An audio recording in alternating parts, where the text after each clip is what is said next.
আসসালামু আলাইকুম। জি ওয়ালাইকুম সালাম। জি আপু, আপনার বাড়ি কোথায়? আমার বাড়িটা হলো বুড়িচং। আপনার নাম কি? আমার নাম মমতা। মমতা আপু, যে ফটোটা পাঠাইছেন এটা কি আপনার? হ্যাঁ হ্যাঁ, ছবিটা আমার। মাশাআল্লাহ, আপনি দেখতে তো খুব সুন্দর। কেউ বিয়ে করে নাই আপনাকে? না না, বিয়ে হয় নাই। কেন বিয়ে হয় নাই কেন? আপনাকে দেখতে খারাপ নাকি? আপনি মাশাআল্লাহ দেখতে খুব সুন্দর, বিয়ে হয় নাই কেন? সুন্দর হলে কি হয়েছে ভাই, আমরা গরিব মানুষ, সেই কারণে টাকার জন্য বিয়ে করতে পারি না।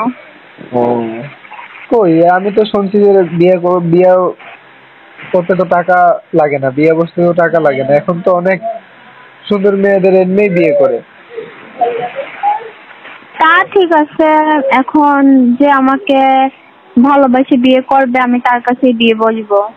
আচ্ছা, তো যাই হোক, আপনি কি বিয়ে বসার জন্য প্রতিবেদন আসছেন না?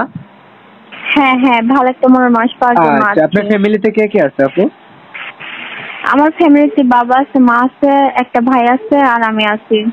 মাশাআল্লাহ, খুব সুন্দর ফ্যামিলি। তো আপনি কি করেন? বাড়িতেই থাকেন না পড়ালেখা করেন? না না ভাই, বাসা বাড়িতে কাম করি, বাবা মা বৃদ্ধ মানুষ তো, এই কারণে বাসা বাড়িতে কাম ও করি। আচ্ছা, সংসার কি আপনার কামাইতে চলেন? আপনার বাবা মা কাজ করে না? না না, ওরা তো বৃদ্ধ মানুষ, আমি বাসা বাড়িতে কাম করে ও চালাই। আচ্ছা আচ্ছা, ঠিক আছে।